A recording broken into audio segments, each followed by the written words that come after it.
Here's Jordan Joe Hollabaugh. 3.1. She's in the money. She was about as fast as she could have been on that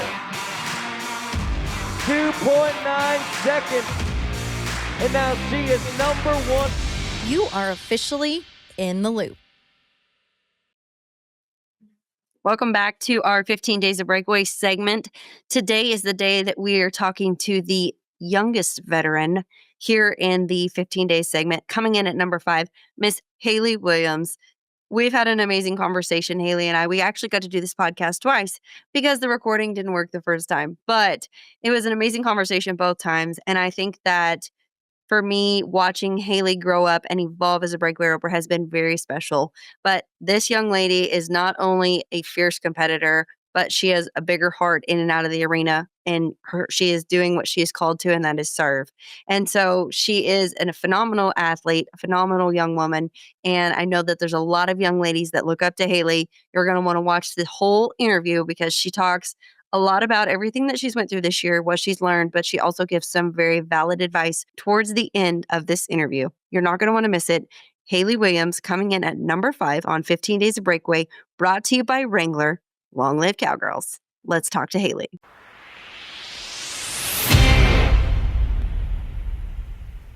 Welcome back to 15 Days of Breakaway. We are coming in today with one lady that I like to call a young lady, but she's no longer a rookie. She's now one of the youngest veterans in the game. Number 5, Hali Williams coming in with $130,499.67 and 67 rodeos. Congratulations on your 3rd National Finals Breakaway Roping qualification.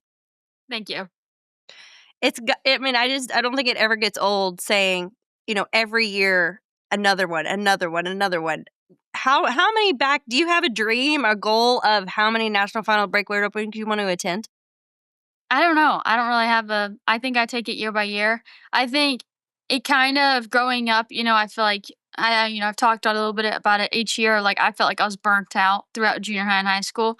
And it wasn't even necessarily like my parents were really good about not pressuring me. So if I wanted it, I had to put 110% in. But if I didn't want it, they were fine with me doing something else. And so that was always really nice knowing that. But I think I got so tired of it and I kind of took a little bit of a break for a little bit and was kind of venturing out and seeing if I want to do nursing. So it kind of gave me that little bit of break. And then, when God called me back, I kind of came in with a clear heart and clear eyes, and I know my purpose for why I'm out here. So it really makes it easy to not get caught up in it's a back number, it's this, it's that. The competitor in me, yes, I would be like, I want to have a gold buckle, I want to have this. But I think in a larger aspect, I have a piece about it. And so if this is my last one, I'm okay with it. But also, I would be super excited if I get 10 more, 20 more, how many ever I'm supposed to get, I will be thankful for. Well, I absolutely love that answer. And one of the neatest things that for me watching you grow up and rope, and I've seen it. I remember when you and Gabriel were running around at the US finals when it was in Oklahoma City, and he was little and we were all little mainly, but it's been fun watching you grow up. But as I look at these numbers and stats, we've done this over the all 15 Days of Breakaway. Your first qualification in 2023, you had 146,742, and I think you told me 101 rodeos. 2024, you made it number 12, and you had $84,790, 76 rodeos. This year, 67 rodeos, 130,000. I feel like you've really capitalized and zoned in on what works for Hali Williams. Who is the competitor Hali Williams now to the competitor Hali Williams when you started? A lot less stressed about trades. I will say that. The first year, I feel like I gave myself an ulcer being like, I can't make it if I get this day. And trying to get trades. I only actually got popped at a couple rodeos, and I only couldn't get traded at one rodeo this year. But I'm pretty quick to if it doesn't work, okay, move on. I have a couple different alternate plans. I feel like, you as many as all of us know that sometimes you got to adapt and change because there's one perf that we all need at one rodeo each year. And if you don't get it, unless you're really good friends with that person, they live close, you're not getting a trade. It doesn't matter if you're first caller or last caller. It's just sometimes they want that perf. And so I think the competitor in me is a little more wise about entering. knows that you have to give your horse a break. But I also think I kind of laxed off this past year, not necessarily competing, but I was like, oh, that's a little bit out of the range. I want to kind of stay in this circle.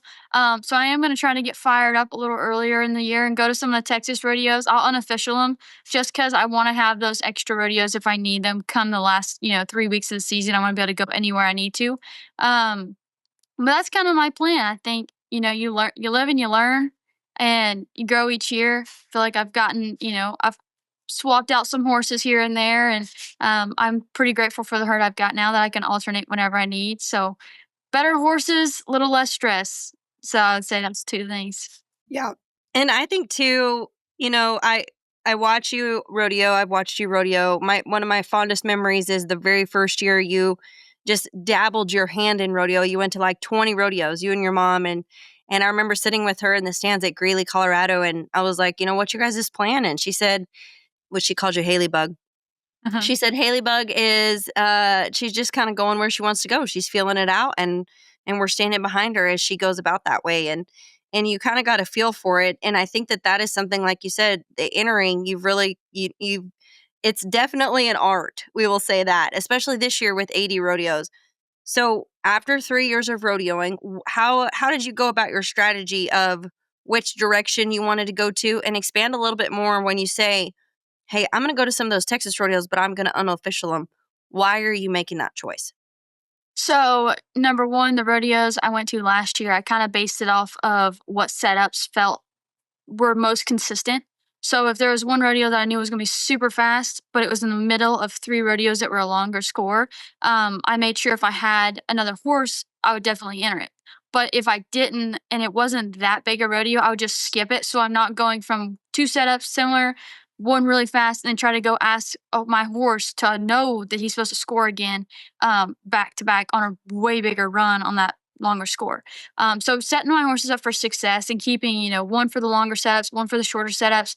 And I feel like a lot of the time it can get misconstrued when I say that because they're like, oh, red light's not good at short score. He's great at it, but he's that much better at the longer scores. And I feel like he has that speed across the line that Blaze will let me float a little bit. So going fast in a fast scenario is really, I like doing it on Blaze because that's all I do on Blaze. I try to during the summer. So I keep him sharp for that. Now, Cheyenne, I ride Blaze at Cheyenne, so I have to kind of figure that back out. But from now on, after Cheyenne, I'm going home anyway and regrouping. So it's going to be good. And I think it's going to make me enter a little more rodeos. As far as unofficialing, I changed to the wilderness circuit because we go to enough wilderness rodeos throughout the summer because we pretty much live in Utah, Nampa, and in that area for 2 months because you're bouncing back and forth, but you always have 1 or 2 rodeos in between. They're in Utah or Idaho. And so it just made more sense for me to go wilderness circuit because I'm not going to make 15 rodeos in Texas for as long as I'm pro rodeo and trying to make the NFR. So it's not smart to official them because they don't pay enough in Texas unless you're trying to get your circuit count in. Because if it comes down and I have a terrible summer and I've got, I think that's a couple girls chose different circuits and they had to go to the circuit rodeos and it filled their count up. So now with we're being 80, it was our first year. So we had a trial and error. I didn't go to enough in the winter. I absolutely went nowhere. I unofficialed Liberty and Colleen, and then that was it. And so I know I need to get fired up, and my horse is working. Colleen and Liberty Hill are very fast setups. So I'm going to take Blaze there this year and kind of get a roll on him and figure out my setups. And then, Vernon is a longer setup. It's semi-similar to some of the ones we go outside in Utah and stuff. So I'm going to take red light there and kind of get a feel. But I think it's like with anything, an athlete, if you go on vacation, you're going to have to come and kind of have some trial runs and, postseason games. Preseason games. Preseason games. I was going to say, not postseason.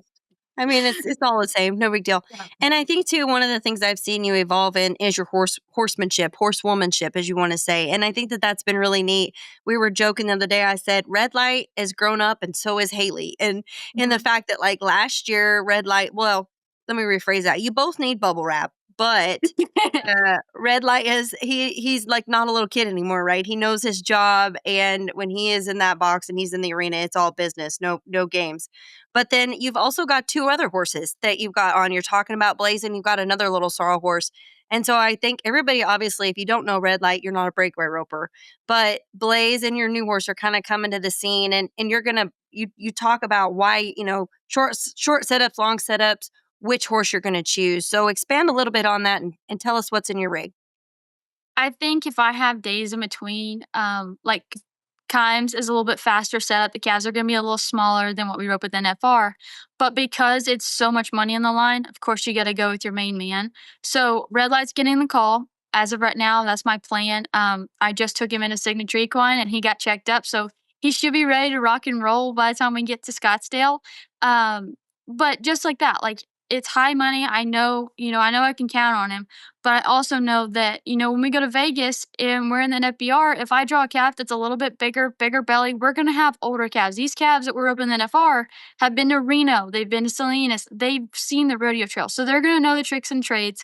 So we're not going to be able to have those fresh little ones that are going to be jumping out. So if I get a slower one, I'm obviously going to hop off and get on either Chester or Blaze. Chester's my new sorrel that I got last summer.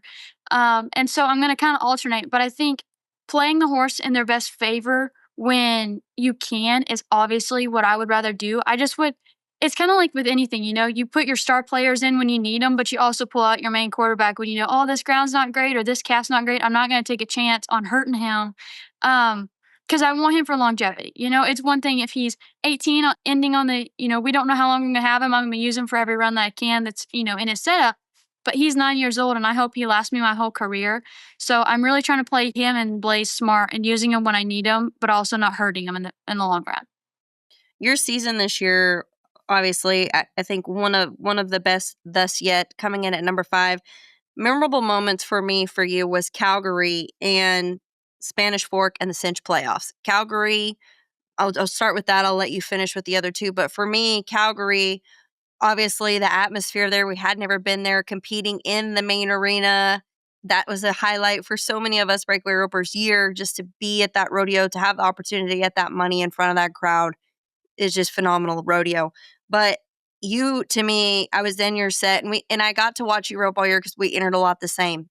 And I was in your set, and you roped every calf at a business it was like a businesswoman's roping, right? I mean, you placed in every round and you ended up winning second and you walked away with a big chunk of money there at Calgary. Tell me a little bit about your strategy going into those different rodeos and those monumental wins throughout your season this year. I feel like I looked at Calgary a lot like I look at Houston. It's a kind of not really a similar setup because Houston's kind of on its own. It's a very limited. You don't ever get practice for Houston. No matter how many times people would set that up, there's no run like the feeling in Houston. But I knew Calgary was going to be similar because of the crowd, the way you're set up. The only difference it's outdoor and it's a lot shorter score.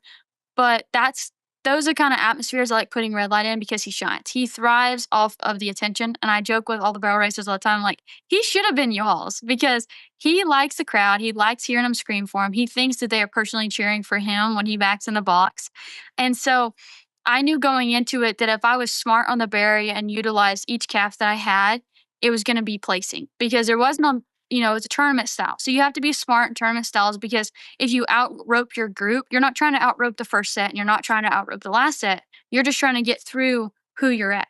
And that's when the kind of, you have to be a competitor. At the end of the day, we're not a team sport. So you have to kind of break down, okay, who's in my set? How am I going to evaluate? What do I think their target's going to be? Are they going to be going for one round? Are they going to be going for the average? Which there wasn't an average at Calgary for us. But I do think it's important to think about that. Okay, if I win second all 3 rounds, or if I win third all 3 rounds, I'm going to beat the person that won first once. And so normally I'm kind of very aggressive. And just like I was the other day at Mike's, I'm very aggressive on all the runs. But I think that kind of comes in terms with that's what rodeoing is. And I try to make sure I stay sharp all throughout because, averages pay great, but one bad calf will take you out of the average that you worked 6 calves to get to. So my thought is if I see a shot, take it. If I win money, awesome. And if I stay in the average, awesome. But also, if I go out in the first round, I know the next 9, I don't have to think about an average. Because if I stay in, awesome, cool. I might win an average title on 9 calves, but I missed that first one that set me free. So I always try to make sure that I'm not just going and making a safe run on the first one because the first round is the round where it makes or breaks you. You're there too long and you've got it in the back of your mind. You could do an average, but you really should just be going for the rounds anyway because you're too long. So that's kind of my philosophy on those. But Calgary was awesome. I drew a calf that was a little bit to the left in the first round, so I just made a good run. Thought it was gonna get bumped because I was one of the first girls out in my first round, and then I stuck for second. And one thing I have learned since junior high, because one year I won second in the region, second in state, and second at nationals. And I was like, and then the next year I was like, I'm not doing second. But I won state, I won my regions, and I failed miserably at nationals because I tried to do that same mentality. So I've learned second, I will take second any day at a rodeo. You know, you want to be smart, but sometimes you're not meant to be the winner, and sometimes you don't draw to be the winner. So capitalizing what I had, I knew coming into Calgary in the short go that I had a slower calf. He was a little on the weaker side, but Shelby had just laid down a run, and then Brady Good had broken the barrier and was like a 2.8. So I was like, well, if I catch him fast and I break out, then I break out and I get second, or I catch him fast and I win the rodeo. So it's kind of clear that I did that. But I think looking back, yeah, I probably could have scored a little bit more and just made a smart run. But, you always got to give yourself a chance to win first because that is, the end goal in it. Spanish was amazing. I kind of knew going into that week is kind of, they used to always say after, the 4th of July, it kind of shaped the rodeo cowboys' dreams, 10 years ago. But now I feel like our best week for breakaway ropers is during the Ogden week because we have all of those major rodeos. And so that's really important for me to make sure I have a horse that capitalizes. Ogden, Spanish, and Salt Lake are so fast. And I drew up this year at Salt Lake first. And so I rode red light in the first round, missed a great calf. It was my bad. I should have done it. I think I was just a little off on my target. And so I got on Blaze. I won the round. Well, then I was like, okay, Ogden and Spanish are going to be fast. I'll leave red light. He worked great, but I'm not going to do that to him because I think we had another rodeo that was a longer score after that. So I get on Blaze, and I missed the crap out of the next two at Ogden. I mean, just lay him in the dirt. And I'm like, I don't even know, I saw it. My horse worked great. It just did not connect.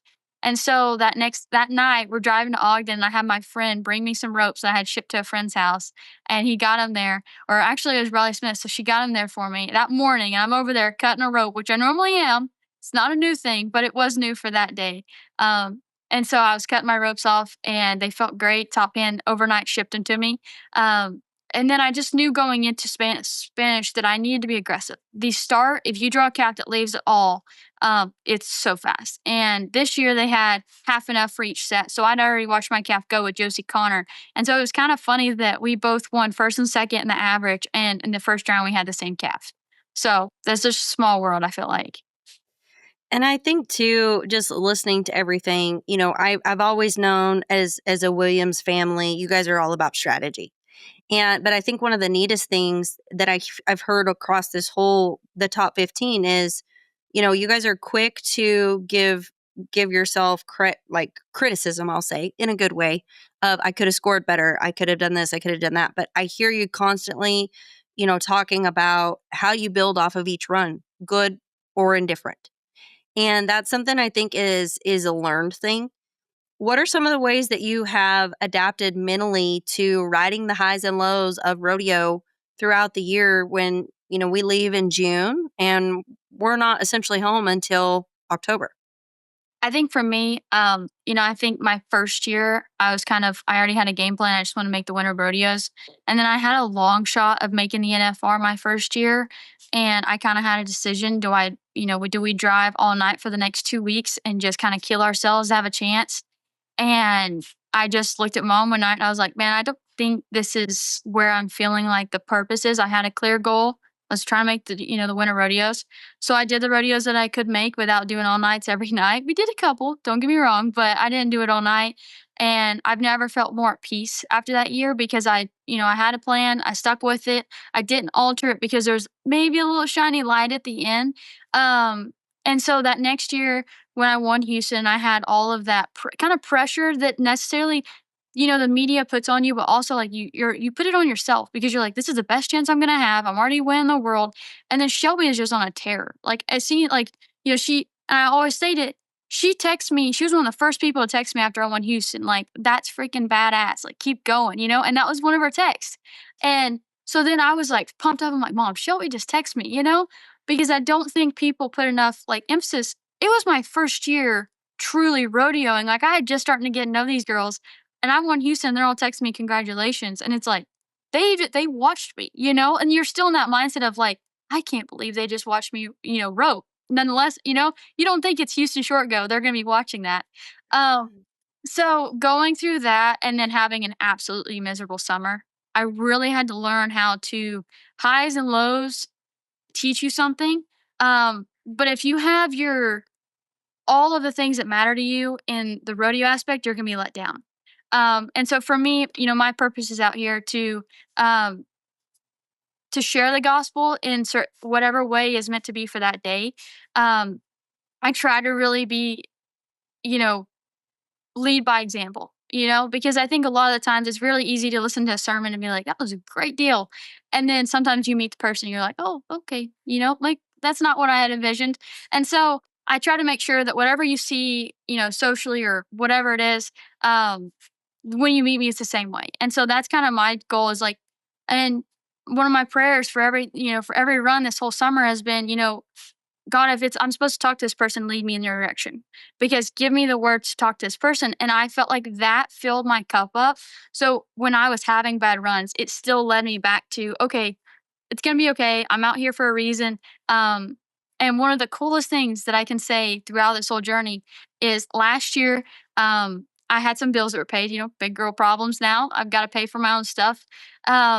And it kind of had gotten tight, and I was kind of like, man, I think I might need to, not enter this rodeo or not do this. And I kind of just been praying about it. And I forget where we were, and I had a bill that was like a certain sum, let's just say 5,500. And I won 5,600 just to cover that bill. And it was like that the rest of the summer. Like I just kept praying. I'm like, Lord, lead me in your direction you want me. And I won just enough to get me by. And then I was like, I'm not worrying about any more bills. Like you lead me wherever you want me. If it's, supposed to be taken away, it's supposed to be taken away. I'll quit stressing about that. But I think he's taught me so many lessons along the way of if you get distracted along the earthly things and the worldly things, then I'm going to start showing you, I'm taking care of that. Take your eyes off that. Focus on what I have you set at. And so that's kind of been my goal. And I know it's kind of hard to be like, well, that's not, the competitor side.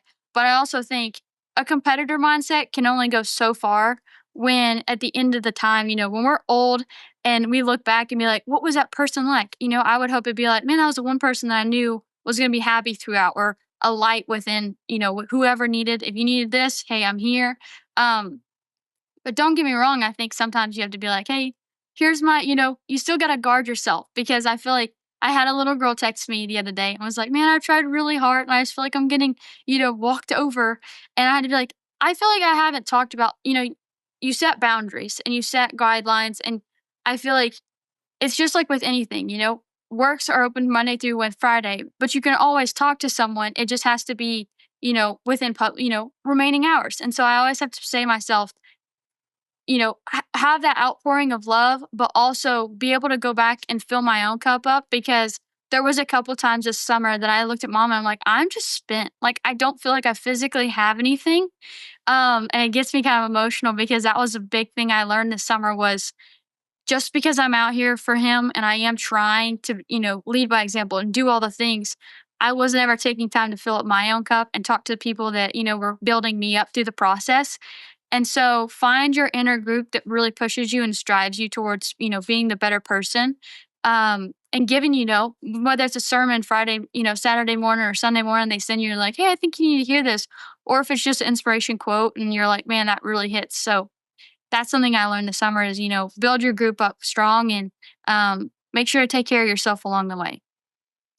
And I think that those are the lessons that we learn each and every year are super special. And I love to hear those because they're always changing. And it seems like every season brings something a little bit different.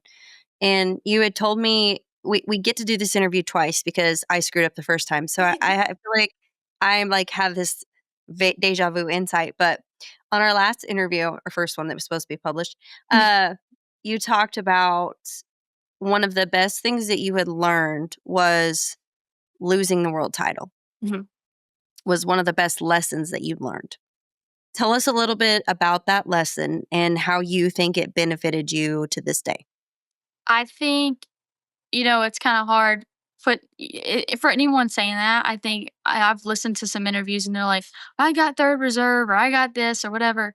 Um, when you're at the high and, after Houston, I had won for like 2 weeks. And then as soon as the summer started, I didn't win for 6 weeks. And so, yeah, 2 weeks is all right, you win. But 6 weeks out in the summer is a lot. And a girl can win a lot. Shelby did. And she beat my butt. It came down to Sioux Falls and she got me. Um, but I know throughout that, I got so distracted in some of the earthly things and some of the things that I had been going through that I didn't stay focused on the opportunities that I was given at that time. I didn't have to stress about making any of the rodeos because that was something that I would have had I not done good those winter rodeos. And so looking back at it on the impact it's made in my career, I think had I gotten a world title, I'd have been a little more relaxed about, oh, I have a gold buckle. It doesn't really matter about this. Or I can do that. Um, I think it lit a fire in me to kind of be like, okay, do your job, and the best example I ever heard was, if you're late for school, you don't just walk to the bus and pray for God to stop it. You run as hard as you can. And if you get there and the bus has already left, then maybe that wasn't your bus. And next morning you get up a little earlier and you run that bus again. And if you keep missing that bus, maybe you have to take that as a sign. So maybe it wasn't your time to get on that bus. Maybe he's saving you from something else that was coming down the road that could have hurt you. And so I think that along with the maturity it gave me, because I woke up going to the NFR, I had the wreck in October. And so I didn't even know if I was going to get to compete that NFR. But waking up that morning, we're doing the back number ceremony and I'm in a little like wheel around deal. It was kind of hilarious. Not really at the time because I was 19. I kind of was like, really, this is my first NFR. I'm getting to roll around. Everybody's posting it on Instagram. And, I was kind of not really caring. But at the same time, you're like, I'm 19, rolling around in a wheelchair pretty much at South Point for my NFR. So it was interesting on that point. But I think I had such a different outlook on it because I knew that unless Shelby fell off her horse all 10 rounds or somehow did not catch one calf, which is not Shelby Bosley, I would not win the world title. And I had to come to terms with that before I ran. But then she ripped her butt off the first 5. I didn't do very good. And I woke up the next morning and I had lost the world title. And it wasn't that big a deal. And I realized like we put so much emphasis on this one spot every year. When we wake up the next morning, yeah, they'll be posted about it. Yeah, they'll say that to your name. But does it matter does it change how you treat people? Does it change how they treat you? No. Because at the end of the day, we're all going through life the same. We're all having struggles, whether you see it or you know me personally or you don't see it, you see it on the outside only looking in. That's something I think they forget, that no matter where you put us on the spectrum of, oh, you win in the world title, or you're getting this, or how does it, come to be first loser in the NFR, it sucks. I mean, it does. I'm not going to say it doesn't because it's like a burn, we grew up watching TV shows that were like, you're first loser, that don't matter, first only champion. They don't give you a buckle for reserve. And I thought they did for a while. They don't. Speaking from firsthand experience, they don't. I have no buckle or nothing to accolade for it. They didn't send you anything?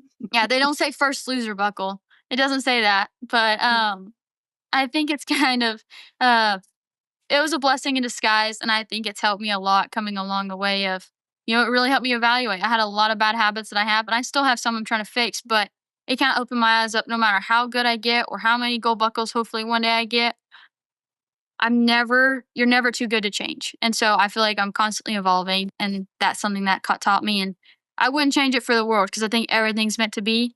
I think I was supposed to be at the top of the world, and then to fall as hard as I did, I think it was a lesson. I hope I learned all the lessons I needed from that. I don't have to experience it again as that hard. But if I am, maybe I missed something along the way, and I'll learn that too as I'm there. Well, and I want to say thank you for sharing that story, because I think that it's so impactful to hear, especially with somebody that is in the heat of the battle. And knowing that, I think that's one of the things in anything that we do as competitors is not finding your identity in your performance. And it's a lot harder said than done. It is. And so to share that, I think is so impactful for me because, whether I would love to see you win a gold buckle, but whether you do or not, that's not going to change how I think about or see you. And so I think that speaks volumes for, not just yourself, but the people you're around, because you won't ever forget you might forget what they win. You might forget all the things, right? You probably will, but you won't ever forget how somebody treated you. And that speaks volumes. And so I think that that's such a cool story. And when you shared that, I was like, yeah, we definitely have to hone in on that. So that was precious to me. But another thing that speaks volumes is your family. You have all the different things going in all the different directions, but your mom is the center point to all of it.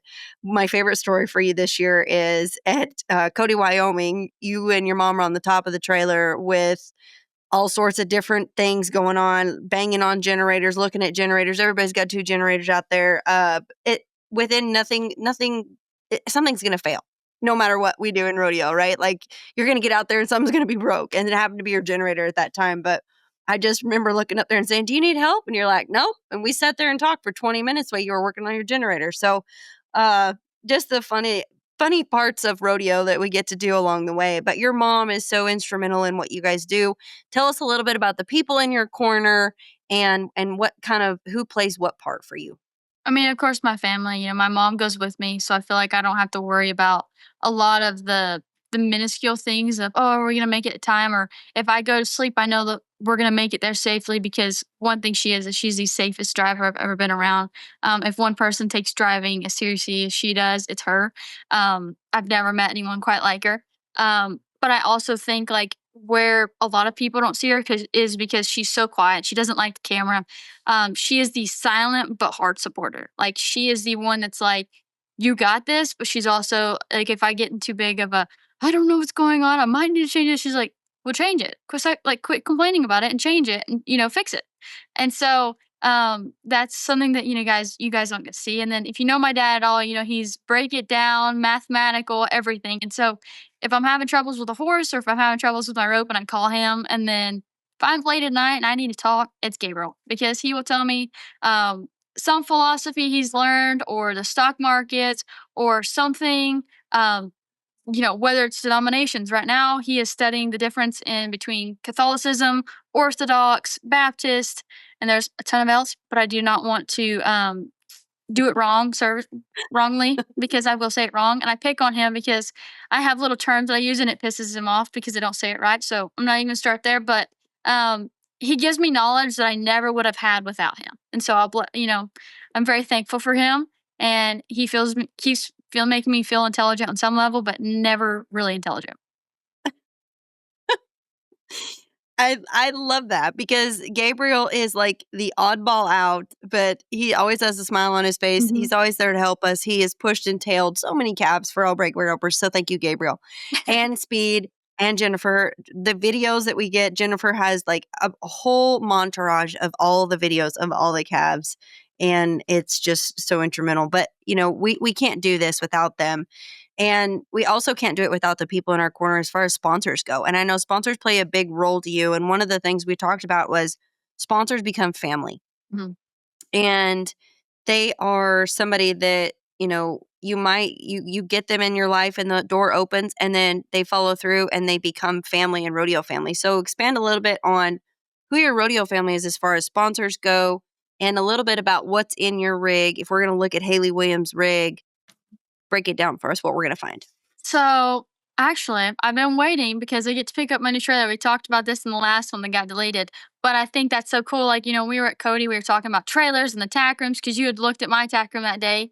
And so I think with the sponsors, I always tell my sponsors, especially the last year or so when I sign on with a new one, and I think a lot of people will text me. I think this is a question a majority of athletes get, is how do I get more sponsors?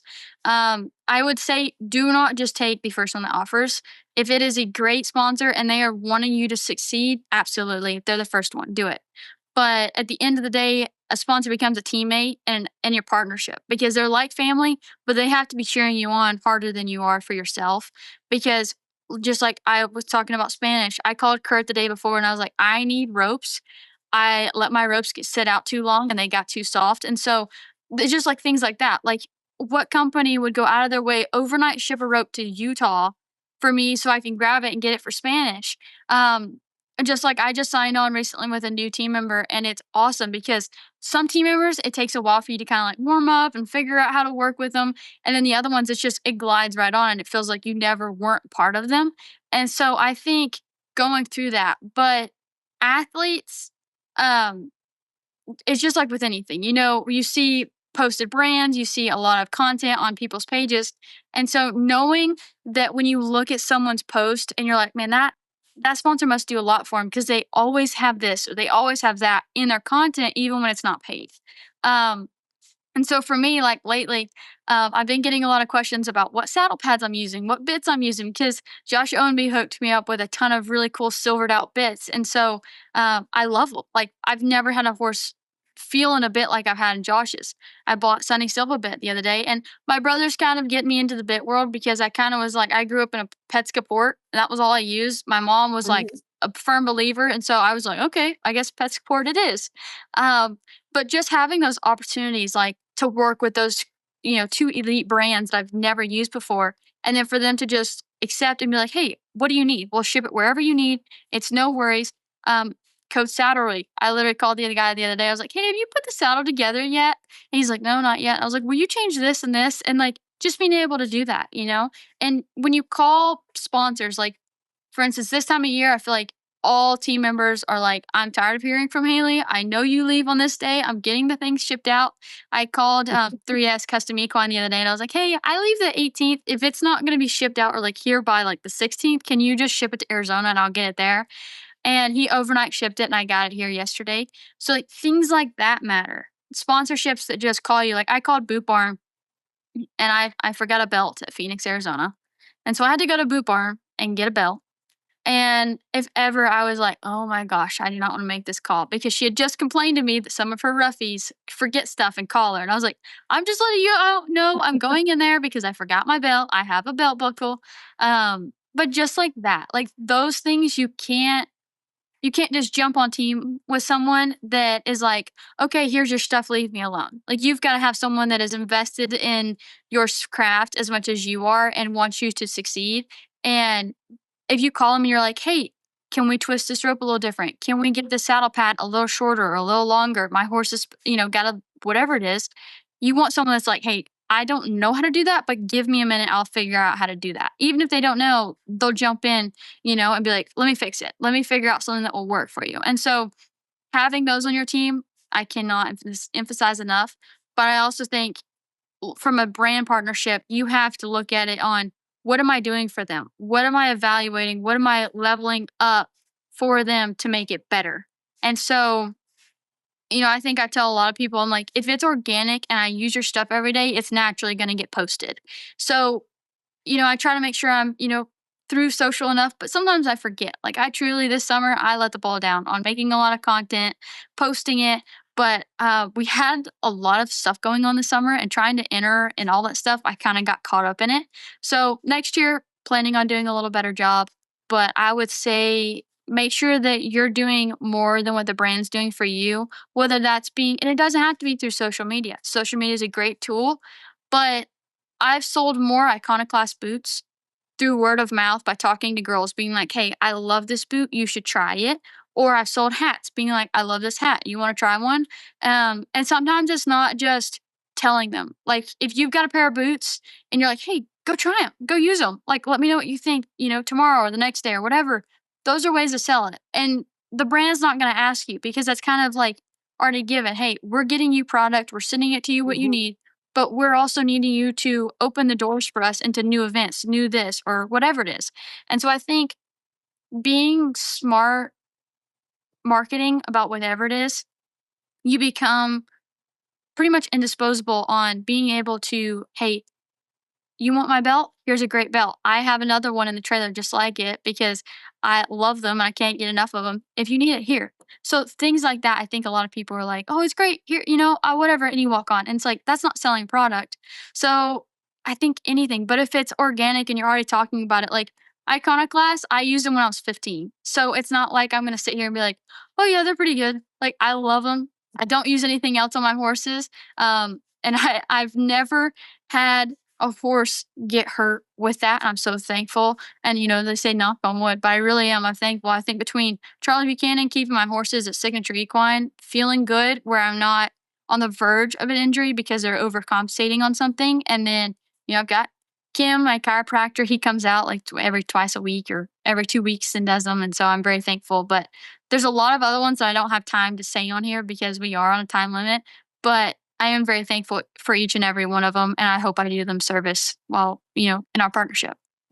And I think too that that's such a big thing because as I said earlier, you are a young veteran to me, but there's so many young ladies that look up to you. And so I think it is vital to share, what that partner, what starts as a sponsorship becomes a partnership and they become like family because that's the longevity of your career, and creating those relationships is what's going to keep you going down the road and on and on. And like you said, you're leaving right here and right now and you need your stuff. I mean, come on now. But it's really neat how they send it to you and get you taken care of. And that's something that we have to have no matter what time of the year it is. But it is that time of the year. We're all talking about Las Vegas. Everybody's excited about it. We've got a couple partners and sponsors here on In the Loop. We're going to talk about them first, and then we're going to get to your strategy for Las Vegas, which you shared a little bit. But Pro Fantasy Rodeo, they've always been a huge advocate for Breakaway Open. They were here since day one. We all get a really cool cap every year when you make the top 15 with your back number on it, and it's an exclusive Pro Fantasy only cap. You've talked a little bit about strategy earlier on in this episode. If you were going to help somebody pick their Pro Fantasy Rodeo Breakaway team, which is a $25 investment, anybody can play. The rounds pay $200, average pays $10,000. I'm sure Gabriel will be playing. How do you go about telling somebody, hey, if this is how I was going to pick a breakaway team, this is how I would do it? I would say so you've got Taylor Munsell, Josh Connor, Shelby Bosley. You got a chance at a world title. Pick your one that you think is going to win the world. And then choose your others for gunslingers and you might be able to choose one world title, one average, and then the rest gunslingers. But the average, I feel like it's never who you actually think it's going to be. Just like I said earlier, I think the calves, you can draw a eliminator cap and it can take you out. So I think the average is too hard to guess in breakaway. So pick your world titleist and then choose your 4 gunslingers. I would go through the list, but as of last interview, I know I can't stop talking once I start talking about them. But I would say look at the stats, go to Instagram, do some stalking on them, figure out what kind of type of team you want to build, and maybe build 2 or 3. I mean, it's never a bad idea. I know. At $25, I mean, if you're going to say you invest $100, that's 4 teams. I know. No big you deal. Just cover all the bases real quick. Well, no pressure. You're on one of my teams, so don't screw up. Yeah. Okay. Cool. Good talk. Yeah. And I just think that that's fun. And the cool thing about it is we've gotten to watch these girls all year long. So just like you said, I agree. There's, you've got to pick your world title champion who you think's that's going to be. There's only 3 that can walk away with the gold buckle this year, and the rest of them are going to be going at it. But breakaway has evolved so much that it's gotten so tough. Literally any of the top 15 at all times. I think it used to be like we would hear Martha Angeloni was a gunslinger. Well, now everybody is a gunslinger because you have to be a gunslinger to win anything in the Breakaway Open, whether it's a 10-head average or a 1-head Wednesday night jackpot. Like, you're gunslinging it. And so at any given time, I think any of these top 15 girls could do it. But we appreciate Pro Fantasy. It's really fun to play those games. And like you said, buy a couple 1, 2, 10 teams. No big deal. For sure. I mean, you can't have enough. Premier Women's Rodeo is also something we've talked about this whole segment. I know you're a big player in that. The WRWC was something that gave women an opportunity and a platform to run it big money. As Lindsay Sumter and I were talking, they've paid out $4.5 million already. So to have the Premier Women's Rodeo or Power on has been fun. Lindsay went on and did a little bit of a segment on why we're asking these power questions to all the top 15. Okay. You've already answered them, so you have a backstory here, but we're going to ask them to you again, Haley. Yep. So, number 1, every cowgirl's got a fighter in her. If you had a fighter name, what would it be? I think Glitterbug. That's what it's similar. I said it last time. I gotta say it this time because it wouldn't be authentic if I didn't. But Bug was my my nickname growing up, and then I've kind of gotten known here lately for always having glitter somewhere because I think we can take it too serious, and I love making it where the kids, they might not remember what you do in the arena, but they'll remember the girl that's got glitter somewhere. And so I think Glitterbug, or I probably would have let some fan choose it or whatever, but I think that's probably what they would have chose along the way. It's such an intimidating name, No, Glitterbug. You know, I fighter, mean, if fighter that doesn't ready. make you shake in your boots, nothing does. Okay, number 2. If ESPN called tomorrow and said, we're going to draft you into any sport you want, which one are you going to choose? I have to say softball. It's pretty much the only sport I know how to play. Mhm. I still working on the rules of football. And I don't think I would want to do that. So I have been watching hockey though, so I'm figuring out hockey rules, but I don't think I'm tough enough for that. So my Yeah. UFC fighter might not have be a chance. So Yeah, I'm the thinking Glitterbug in WWE. hockey, Yeah. Glitterbug in WWE, don't know that, I mean, maybe. Okay, and number 3, if your rodeo career was turned into a sports movie, who would play you? McKenna Grace. Yeah. See, From we did Remember better this time. We did. We did. I remembered who her name was. The first time we had to Google her name. We did. Okay, why would you pick her? I think, she resembles me in a lot of ways, on, some of her characteristics. And I think she would learn how to she's been in so many roles at such a young age. I think it'd be really cool to figure out who they would want to play an older version of her in the movie, because I'm sure if they were making a movie about my life, it'd be a lot older me, hopefully. It means I may left the legacy in some way. Well, maybe they could do a couple movies of you, like Maybe. Rocky. They did like 7, so maybe they could do lots of segments of Haley. Maybe. Maybe. Maybe. I'd But live we a little more for appreciate them to have content. that would be yes, see, you've got to. You have to. And Little we one. appreciate PWR and Power. They're huge. May 12th through 15th, 2026, Fort Worth, Texas. We're going to be there. We're going to be roping. It's one of the biggest women's only events all year long. And I mean, you've got to be there for 60,000 in the breakaway roping. It's a great chance and it's a great week. For sure. All right, Las Vegas. We're talking about it. You're ready for it. You've been there 3 times. Mhm. And I know as we've been talking this whole segment, there's things that you did that you thought were great, and there's things that you did that you're like, hey, I want to change that. Tell us a little bit about who's going to be back there with you, who's going to be helping you, and what your strategy is going to be, taking all of your knowledge from those 3 years and putting it back in the breakaway. So this year, I've got 2 girls helping me. Chesney, she's out here. She's from North Dakota. And then I've got Sienna. She's supposed to be out back there. We're gonna make sure she gets through the flight first before I say anything more about what she's supposed to be doing. Flights have been crazy, but she's supposed to be there. My dad's not, I don't think, gonna be there because the deal is if I have a chance for a world title, he shows up to the NFR. If I don't have a chance for a world title, he gets to go play around on Blaze at Arizona healing. So I lose a breakaway horse and my dad in the same scenario if I don't do good enough through the season to have a chance at a world title. So it's a little more incentive to do better. But I think just like that, like our family being so just nonchalant about it, it kind of makes it a little less pressure because you're like, it's 10 runs, 5 each day. So it's very hectic already. I think some of the things I learned from the past 2 years is I'm going to have a multitude of ropes already cut and ready because the first year I had 3 or 4 and last year I had 2 and I was by myself. Don't recommend. If you make the NFR, bring a helper. I did not. I thought I was going to be okay. My horse got loose, was running around the back. It was a whole thing. But thankfully, we found him. He's safe and secure. He didn't chew up too many ropes, only a couple. They weren't cut off, so we're fine. Sorry, Top Fan. I didn't tell you about that, but he liked it. They tasted good. To expand a little bit on your ropes, because that was something I loved that you were talking about. You are a rope connoisseur. Like everywhere you go, you have 400 ropes or more. I'm kind of kidding, but not really. I mean, if you ever counted them. But for real, like tell us how you're going to layer your ropes and why you're going to do that. So my plan is if I have all 3 horses there, they'll each have a rope bag and they'll all be cut for that horse's specific measurements. Chester, I have it kind of in between. Blaze is longer and Red Light's a shorter rope just because Red Light runs a lot harder to a calf than Blaze is my go fast horse. So he's already going to be seeing the shot ahead of time. And then Chester is my in between. He can be free, but he also can be tight. And I think I'm probably going to have him more so on the tighter end since Blaze is going to be in Arizona being a heel horse.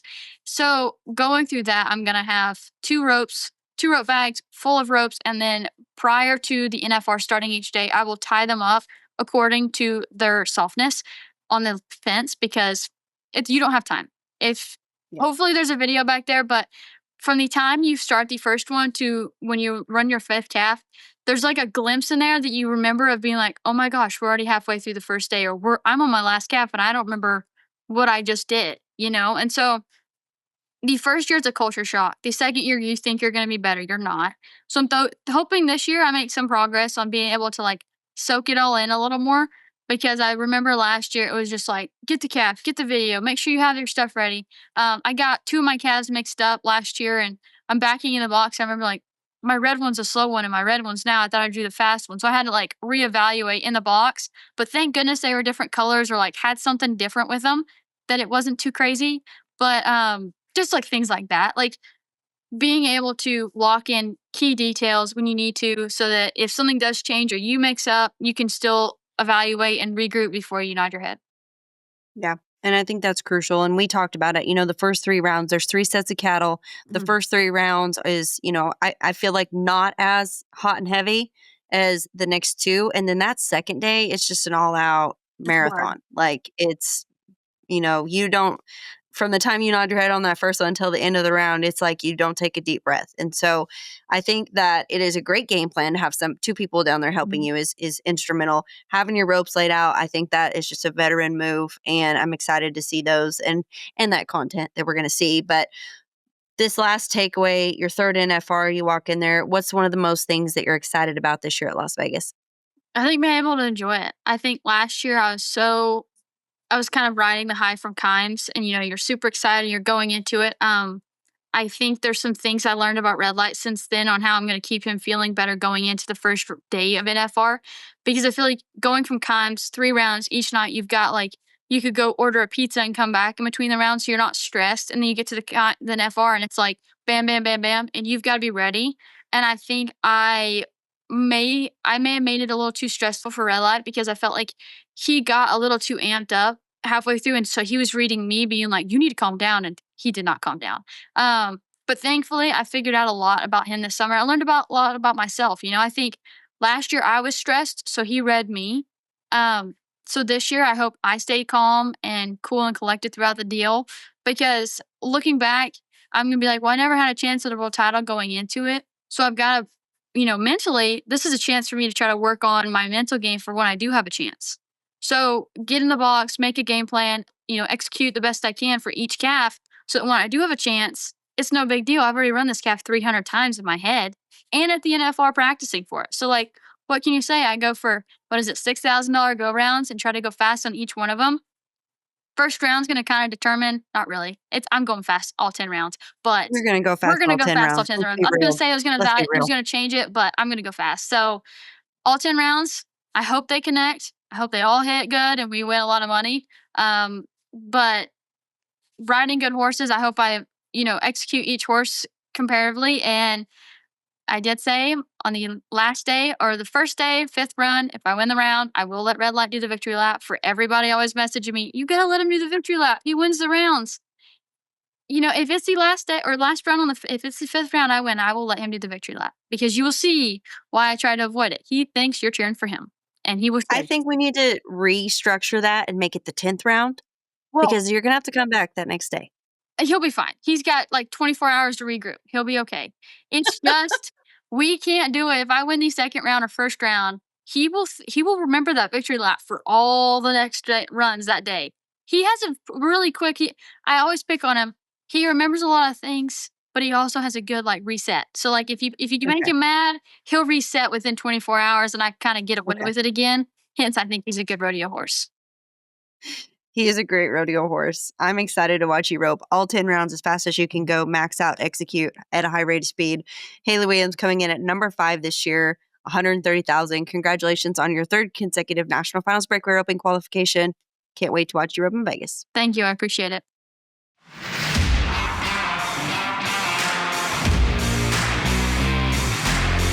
You are officially in the loop.